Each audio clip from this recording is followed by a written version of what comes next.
Good morning students. हम पढ़ रहे थे ज्योग्राफी का चैप्टर 4 एग्रीकल्चर। देखिए इसमें हमने देखा था एग्रीकल्चर है वो किस तरह से, देखिए पूरी दुनिया है उसके अंदर एग्रीकल्चर किया जाता है। अबाउट 50% जो पॉपुलेशन है वो सारी की सारी एग्रीकल्चर पे डिपेंड है। उसके बाद में अलग अलग फॉर्म देखे थे हमने, जैसे एग्रीकल्चर, सेरीकल्चर, पीसीकल्चर, विटीकल्चर और हॉर्टिकल्चर्स। फिर फार्म सिस्टम क्या था, किस तरह से खेती की जाती है ना, एग्रीकल्चर की जाती है। इनपुट मेथड क्या होते हैं, फिर उसकी प्रोसेसिंग और उससे हमको किस तरह से आउटपुट मिलता है। तो हमारी जो सारी चीज़ें होती हैं वो एग्रीकल्चर पे डिपेंड है। उसके बाद में टाइप ऑफ फार्मिंग देखा था हमने, अलग अलग टाइप से, अलग अलग जो लोग हैं वो अलग अलग टाइप से फार्मिंग करते हैं। और इसके लिए जहाँ वहाँ की कंडीशन कैसी है, टेम्परेचर कैसा है, एटमॉस्फेयर कैसा है, ये भी डिपेंड करता है। आज हम पढ़ेंगे major crops.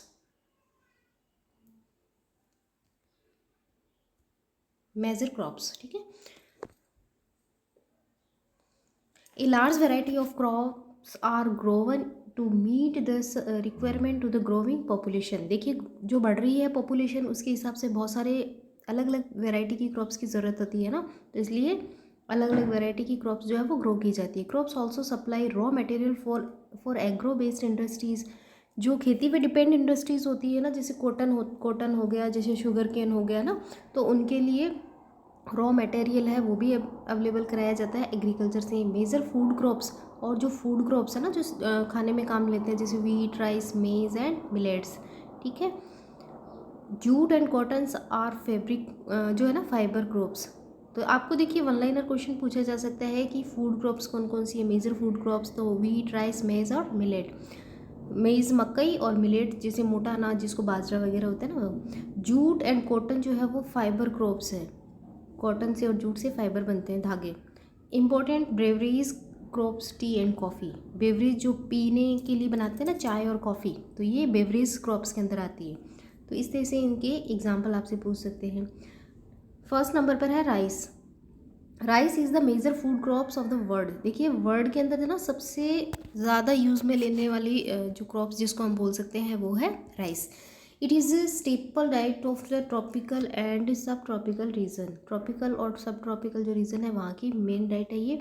Rice need high temperature. देखिए राइस उगाने के लिए क्या होता है, हाई टेम्परेचर की ज़रूरत होती है, हाई ह्यूमिडिटी होनी चाहिए एंड रेनफॉल भी बहुत ज़्यादा होनी चाहिए। देखिए इसको हम ऐसे देख सकते हैं कि जिस एरिया के अंदर ज़्यादा गर्मी होती है, ज़्यादा बरसात होती है, तो वहाँ पे हम लोग है राइस को ग्रो कर सकते हैं। It grown based in alluvial clayey soils. इसके लिए देखिए सॉइल कौन सी चाहिए, तो एल्यूअल क्लेई सॉइल विच, जिसको बलुई चिकनी मिट्टी बोलते हैं, ठीक है। विच कैन रिटेन वाटर, जो पानी को अपने अंदर सोख के रखती है, ठीक है, बहुत ज़्यादा ना कवर करके रखती है पानी जो है ना उसको, मतलब इकट्ठा होकर रहता है पानी। आपने देखा होगा, देखिए राइस कल्टीवेशन ये दिखा रखा ना, पानी जो है इसे भरा हुआ रहता है, ठीक है। ये रहा ऐसे। तो क्ले मिट्टी, जो चिकनी मिट्टी आपने देखी है ना, उसके ऊपर वाटर किस तरह से तैरता हुआ रहता है, वो धीरे धीरे उसको ऑब्जर्व करती है, इंस्टेंटली ऑब्जर्व नहीं करती है। China lead in the production of rice followed by India, Japan, Sri Lanka and Egypt. तो चाइना जो है वो लीड करता है, ठीक है।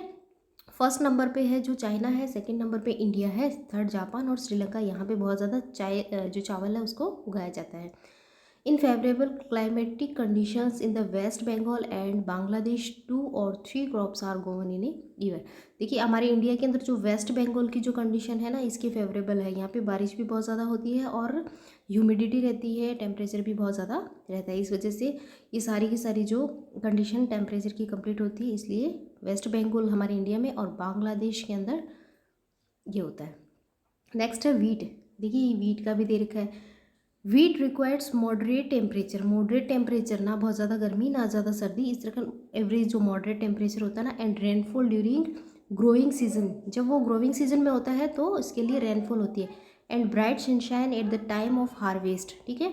काटते हैं ना उस टाइम सनशाइन होना चाहिए, वो मौसम एकदम साफ। It's thrives based in well drain loamy soils. इसके लिए लोमी सॉइल्स की ज़रूरत होती है। Wheat is grown extensively in USA. देखिए यूएसए के अंदर Canada, Argentina, Russia, Ukraine, Australia and India. India is grown in winter. India के अंदर जो है ना राइस वो विंटर सीजन में ग्रो किया जाता है। तो सबसे ज़्यादा राइस है, सॉरी वीट है जो यूएसए के अंदर होता है। फर्स्ट नंबर पे यूएसए है और राइस के अंदर फर्स्ट नंबर पे चाइना है। मिलेट्स, ये जो बाजरा और जो ये होते हैं ना इस तरह के, ये मिलेट्स में होते हैं। They are also known as coarse grain, ये मोटा अनाज जो इसको बोलते हैं। And can grow in less fertile and sandy soils, ये सैंडी सॉइल्स में हो जाता है, ज़्यादा उपजाऊ मिट्टी की ज़रूरत नहीं होती। It is a hardy crops, need low rainfall and high to moderate temperature and adequate rainfall. Jawar, bajra and ragi are grown in India. Other countries are Nigeria, China and Niger, यहाँ पे ये grow किया जाता है। ठीक है, मोटा अनाज। मेज़, ठीक है, तो इससे जो बाजरा जवार जो होती है ना, इनके लिए ज़्यादा रेनफॉल की ज़रूरत नहीं होती। ये हमारे जो वेस्टर्न पार्ट है राजस्थान के अंदर, वहाँ भी बहुत ज़्यादा होता है। मेज़, मक्का, जो मेज़ required moderate temperature, rainfall and loads of sunshine. ठीक है, तो इसके लिए मॉडरेट टेम्परेचर की ज़रूरत होती है। देखिए मॉडरेट में ये होता है ना ज़्यादा बहुत ज़्यादा गर्मी, ना बहुत ज़्यादा ठंड, एक normal temperature. It's need well drain fertile soil. Maize is grown in North America, Brazil, China, Russia, Canada, India and Mexico. ठीक है, तो यहाँ पे बहुत ज़्यादा होता है, नॉर्थ अमेरिका के अंदर ये बहुत ज़्यादा होता है। मेज is also noun is corn, sorry, है ना। मेज, मक्के को हम कॉर्न भी बोलते हैं ना, कॉर्नफ्लेक्स, ये देखिए ये इस तरह से। Various colourful varieties and maize are found across the world, दुनिया के अंदर अलग अलग कलर और वेराइटी में होते हैं। हमारे यहाँ तो देखिए हमने यही देखा है, येलो वाला, है ना, बाकी बहुत सारी कैटेगरी के होते हैं। नेक्स्ट है cotton. Cotton requires high temperature, cotton के लिए हाई टेम्परेचर की ज़रूरत होती है। लाइट रेनफॉल, कम बरसात, 210 फ्रोस्ट फ्री डे। देखिए 210, देखिए 200 जो 10 डे है ना, वो फ्रोस्ट फ्री, मतलब धुंध नहीं होनी चाहिए, एकदम मौसम एकदम साफ होना चाहिए। Bright sunshine for it growth. ठीक है, साफ सुथरे मौसम में देखिए कॉटन के ना इस तरह से बर्ड्स होते हैं, फूल जो फ्लावर होते हैं। It grown based on black and alluvial soil, इसके लिए जो ब्लैक सॉइल होती है और एल्यूवियल सॉइल होती है वो बेस्ट होती है। चाइना, यूएसए, इंडिया, इंडिया का 3rd नंबर है। ठीक है, चाइना जो है फर्स्ट है, तो बहुत सारी चीज़ों में चाइना फर्स्ट है। Pakistan, Brazil, Egypt are the leading producer of cotton. It is one of the main raw material for the cotton textile industry. तो कॉटन जो है ना, ये इसका यूज़ किया जाता है कॉटन टेक्सटाइल, और उसके बाद में इससे थ्रेड और टेक्सटाइल बनाई जाती है। ठीक है, उसके बाद में है jute. Jute also noun the golden fibre, jute जो है उसको गोल्डन फाइबर भी बोलते हैं। तो ये आपके बहुत इंपॉर्टेंट लाइन क्वेश्चन बन गया। ठीक है, it grows well on alluvial soil and required high temperature, alluvial rainfall and humid climate. ठीक है, इसके लिए देखिए हैवी रेनफॉल चाहिए जूट के लिए और ह्यूमिड क्लाइमेट। ठीक है, तो देखिए हैवी रेनफॉल जो होती है हमारे, अभी हमने देखा था वेस्ट बंगाल साइड में जो चेरापूंजी है ना, मौसिन राम जो है मेघालय के अंदर, वहाँ वर्ल्ड की सबसे ज़्यादा रेन होती है ना, तो उस एरिया के अंदर ये बहुत ज़्यादा होता है। This crop is grown in the tropical area. India and Bangladesh are the leading producer of jute. तो देखिए इंडिया का वो वाला पार्ट, ठीक है, वेस्ट जो है ना ईस्टर्न वाला पार्ट, और बांग्लादेश, तो इसी पार्ट के अंदर आते हैं। ये हमारा इंडिया का, यहाँ पे बांग्लादेश है, और ये असम और मेघालय, जो मणिपुर, जो 7 सिस्टर वाले हैं, वहाँ बहुत ज़्यादा बरसात होती है। तो ये जो एरिया है पूरा का पूरा इसी जूट प्रोडक्शन में आता है। ठीक है, coffee. Coffee required warm and wet climate. ठीक है, वार्म और वेट क्लाइमेट चाहिए कॉफ़ी के लिए। Well drained loamy soil. ठीक है, हिल स्लोप्स, हिल के जो स्लोप्स होते हैं ना, जैसे ये जो हिली एरियाज होते हैं ना, इसको स्लोप्स में इस तरह से बना देते हैं। More suitable for growth of crop. Brazil is the leading producer followed by the Colombia and India. तो ब्राज़ील जो है ना, वहाँ पे वो लीडिंग है, फर्स्ट है कॉफ़ी के प्रोडक्शन के अंदर। नेक्स्ट है T. T is the beverage crop grown in plantation. Beverage crop है, प्लांटेशन से इसको लगाते हैं। दिस रिक्वायर्ड कूल क्लाइमेट, ठंडे मौसम की ज़रूरत होती है। Well contributed high rainfall through out the year for the growth standard leaves. ठीक है, तो इसके लिए बरसात की ज़रूरत होती है। It need well drained loamy soil, loamy soil चाहिए उसके लिए। जेंटल स्लोप्स, इस तरह से स्लोप्स बनाए जाते हैं। Labour in large number of required to pick the leaves. देखिए ये इनकी जो लीव्स होती है ना, वो एक एक पत्ती को तोड़ना पड़ता है, तो इसके लिए जो है ना बहुत ज़्यादा। अब देखिए ये पूरा पूरा खेत है, ठीक है, तो अब इसे फील्ड के अंदर कितने सारे जो वर्कर है वो काम करेंगे, तब जाके इसकी लीव्स टूटती है ना। Kenya, India, China, Sri Lanka produce the best quality T in the world. एक यहाँ पे देखिए बॉक्स में दे रखा है, ये भी हम लोग देख लेते हैं। इंटरेस्टिंग फैक्ट, वो discovered the coffee plant. There are different versions about the discovery of coffee. Coffee के बारे में बहुत सारे अलग अलग वर्जन है। इन द अबाउट AD 850, ठीक है, काल्दी एन अरब गोड हार्डर, जो था ना बकरियों को चरवाने वाले, उसको बोलते हैं, वो was puzzled by the queer एंसिंग हिज फ्लॉक, अपने झुंड के साथ जा रहे हैं, tested the berries of the evergreen bush on the which is good for feeding. जो बकरियां खा रही थी ना, वो उसकी बेरी को खा के देखते हैं, ठीक है। An on experiencing a sense of accelerations he proclaimed his discovery of the world। और इस तरह से उन्होंने, देखिए ये अपने बकरियों को चराने जाते हैं, ये अरब के थे, और जब वो देखते हैं बकरियां खाती है तो वो एक बार बेरी को टेस्ट करके देखते हैं, उसका जो टेस्ट था वो बहुत ही एक्सक्लेमरी था, मतलब बहुत अलग था, तो उन्होंने फिर इसको एज ए बेवरेज में यूज़ करना स्टार्ट कर दिया इसलिए। उसके बाद में एग्रीकल्चर डेवलपमेंट, ठीक है, एग्रीकल्चर का डेवलपमेंट किस तरह से होता है, तो ये अलग अलग जो है वो मेन क्रॉप्स देखिए हमने। Agriculture development refer to effort made to increase farm production in under the meet growing demand of increasing population. देखिए जिस तरह से पॉपुलेशन बढ़ती है उसकी डिमांड बढ़ती है ना, तो उसी हिसाब से प्रोडक्शन की डिमांड भी बढ़ जाती है।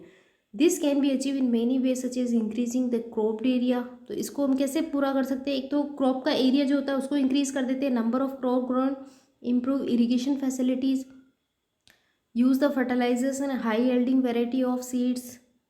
मशीनराइजेशन of agriculture is also another aspect of agriculture development. देखिए एग्रीकल्चर के लिए जिस तरह से लोग बढ़ेंगे, पॉपुलेशन बढ़ेगी, तो इसके लिए लोगों की डिमांड बढ़ेगी, तो उसके लिए हम लोगों को ज़्यादा अनाज की ज़रूरत होगी। तो इसके लिए हम लोग क्या करते हैं, या तो फील्ड को बढ़ा लेते हैं, ज़्यादा खेती करेंगे, या फिर उसके अंदर अच्छी क्वालिटी के बीज डालेंगे, उसके अंदर जो है वो फर्टिलाइज़र का यूज़ करेंगे, मैन्योर वगैरह। तो इस तरह से अलग अलग मशीनरी और टेक्नोलॉजी यूज़ करेंगे जिससे प्रोडक्शन अच्छा हो। हम लोगों ने ये भी देखा था ना कि एक साल के अंदर 2 या 3 जो क्रॉप्स है उसको भी प्रोडक्ट करेंगे, तो इस तरह से हम जो है प्रोडक्शन को ग्रो कर सकते हैं। The ultimate aim of agriculture development is an increase food security, ठीक है, इससे हम जो फूड सिक्योरिटी है वो बढ़ा सकते हैं कि सब जो लोग हैं उनको खाना मिल सके। Agriculture has developed it different places in different part of the world. देखिए अलग अलग जगह पे अलग अलग टाइप से ये ग्रो करता है, ठीक है। कहीं पे पॉपुलेशन कम होती है तो वहाँ पे अलग टाइप के होते हैं, कहीं पे ज़्यादा नीड होती है, कहीं पे कम नीड होती है, ऐसे। Developing countries with large populations usually practise intensive agriculture where crops are grown on small holding mostly of subcontinent. Large holding are more suitable for commercial agriculture. तो जिन लोगों को कम ज़रूरत होती है या फिर जिनका एरिया छोटा होता है तो वो अपने सेल्फ के लिए यूज़ करते हैं, उतना ही कर प्रोडक्शन कर पाते हैं। कुछ लोग होते हैं जो कमर्शियल यूज़ के लिए करते हैं, तो वो उसका प्रोडक्शन ज़्यादा करते हैं, उसके लिए टेक्निक यूज़ करते हैं, ठीक है। इन USA, कनाडा, ऑस्ट्रेलिया, यहाँ पे कमर्शियल यूज़ किया जाता है। With the help of 2 cases study of farm, one of India and one other from USA। Let's understand about agriculture in the developing and developed country. तो ये देखना है, बताया कि किस तरह से जो डेवलपिंग कंट्री होती है और एक डेवलप कंट्री है वहाँ पे कैसे एग्रीकल्चर की जाती है। देखिए एग्रीकल्चर का ये है कि कुछ लोग, हमारे अभी भी ट्रेडिशन चल रहा है बहुत सारी जगहों पे, और जो रूरल एरियाज़ हैं वहाँ पे यही होता है एग्रीकल्चर का कि लोग जो है वो मेहनत करते हैं और अपने लिए, अपने परिवार के लिए जितना वो अर्न कर सकते हैं वो उतना सफिशिएंट हो जाता है उनके लिए, ठीक है। लेकिन बहुत सारे जो लोग होते हैं ना वो प्रोडक्शन करते हैं और फिर उसको मार्केट में सेल कर देते हैं और डायरेक्ट बेनिफिट लेते हैं, तो एज ए बिजनेस करते हैं उसको। ए फार्म इन, देखिए ये एक इंडिया के फॉर्म की बात बता रही है। There is a small village Adilabad, ठीक है, ये आदिलाबाद है, गाजीपुर डिस्ट्रिक्ट ऑफ उत्तर प्रदेश। ये एक स्टोरी बताई हुई है। Munna Lal is a small farmer in the village who had farmland about 1.5 hectare, ठीक है, ये इसका मेजरमेंट होता है, तो उसके पास इतना खेत है। His house is in the main village, उनका घर जो है वो मेन विलेज के अंदर है। He purchase high yielding varieties of seeds, उसने अच्छी फसल वाले, मतलब अच्छी क्वालिटी के जो बीज है ना वो खरीदे हैं मार्केट से। द लैंड इज़ फर्टाइल, उसकी जो लैंड है ना वो भी फर्टाइल है। And he grow at least 2 crop in year, एक साल में वो 2 जो फसलें होती है ना वो ग्रो करते हैं, wheat and rice and pulses, दालें भी लगाते हैं। The farmer takes advice to his friend and elder as well as government agriculture officer regarding farming practices.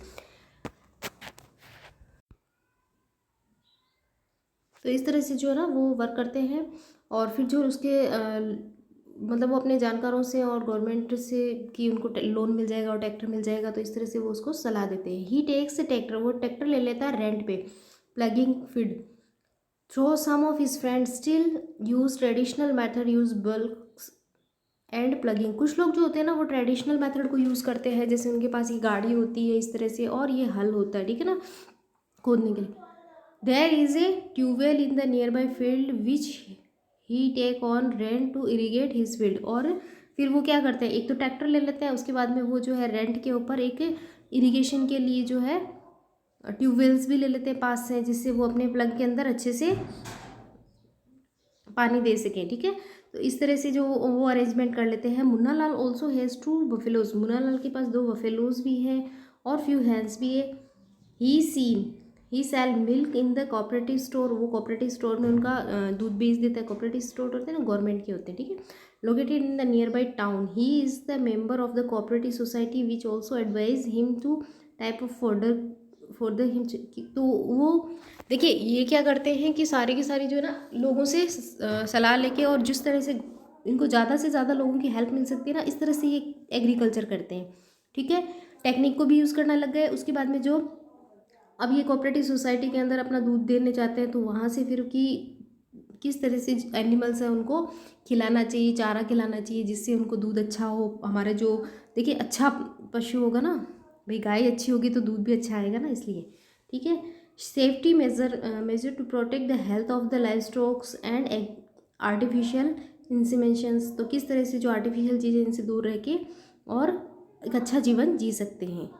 All the member of family help in the various farm activity. इसी तरह से इनके घर के जो बहुत सारे लोग हैं ना, वो भी इनकी अलग अलग एक्टिविटी में हेल्प करते हैं। Some time he takes credit from a bank, वो लोन लेते हैं और agriculture cooperative society to buy H5 high yielding variety seeds, ये हमने भी देखा था ना, एंड इम्प्लीमेंट्स। तो इसके लिए कि उनको और अच्छे क्वालिटी के बीज मिले, और इम्प्लीमेंट्स मतलब जो साधन होते हैं ना, औजार टूल्स, वो भी खरीदे। ही सेल इज प्रोड्यूस इन मंडी, वो अपने प्रोडक्ट को मंडी में बेचते हैं। Locate near by town, since majority of the farmer don't have lake storage facilities. बहुत सारे जो होते हैं ना उनके पास स्टोरेज फैसिलिटी नहीं होती है। They are force to sell the produced even in the market not favourable to them. तो बहुत सारे जो किसान है ना, उनको अपनी जो भी क्रॉप्स होती है उसको मंडी में सेल करना पड़ता है, क्योंकि उनके पास में वेयर हाउस नहीं होते हैं।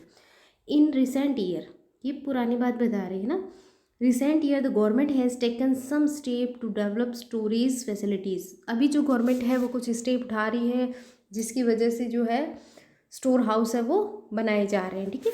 देखिए स्टोर हाउस में क्या होता है कि जैसे जिस किसी का प्रोडक्शन होता है तो उसको वहाँ रख लेते हैं ना, तो जब उनकी अच्छी वैल्यू मिलती है, अच्छे पैसे मिलते हैं, तब उनको सेल कर सकते हैं वो।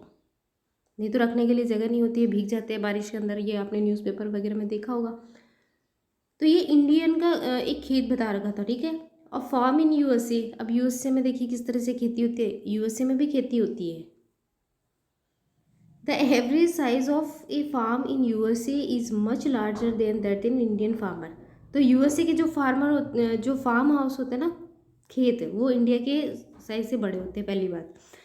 ए typical farm size in USA about 250 hectare. वहाँ हमने देखा था 1.5 हेक्टेयर थी उसके पास ज़मीन, फिर भी उसने कितनी मेहनत की। और यहाँ पे एवरेज जो है ना 250 हेक्टेयर का वन फार्म होता है। The farmer generally reside in the farm. Some of the major crops grown are, अब देखिए इसमें फसलें कौन कौन सी उगाई जाती है, corn, soybean, wheat, cotton and sugar beet. जो हॉर्न, तो जो हॉर्न जो है ना एक फार्मर है मिड वेस्ट यूएसए के अंदर इन द ओवा states ओवन्स about 300 hectares of land, जिनके 300 हेक्टेयर जो है ना लैंड है, ये यूएसए के एक फार्मर है, उनकी बात बता रहे हैं। ही grown corn on his field after making sure that soil and water resources meet to need of this crop। वो जो है कि फिक्स करते हैं कि वाटर जो है ना, वाटर रिसोर्सेज पास में है, सॉयल भी उनकी ठीक है, तो वो क्या उगाना मतलब प्रोसेस करते हैं, कॉर्न उगाना स्टार्ट करते हैं। Adequate major are taken to control pests that can be damage the crop, कि आसपास कोई पेस्ट्स नहीं है, मतलब जो चूहे वगैरह होते हैं ना, इंसेक्ट वगैरह, वो नहीं है जिससे अभी जैसे कोई इंसेक्ट आ जाते हैं ना, वो ख़त्म कर देते हैं ना।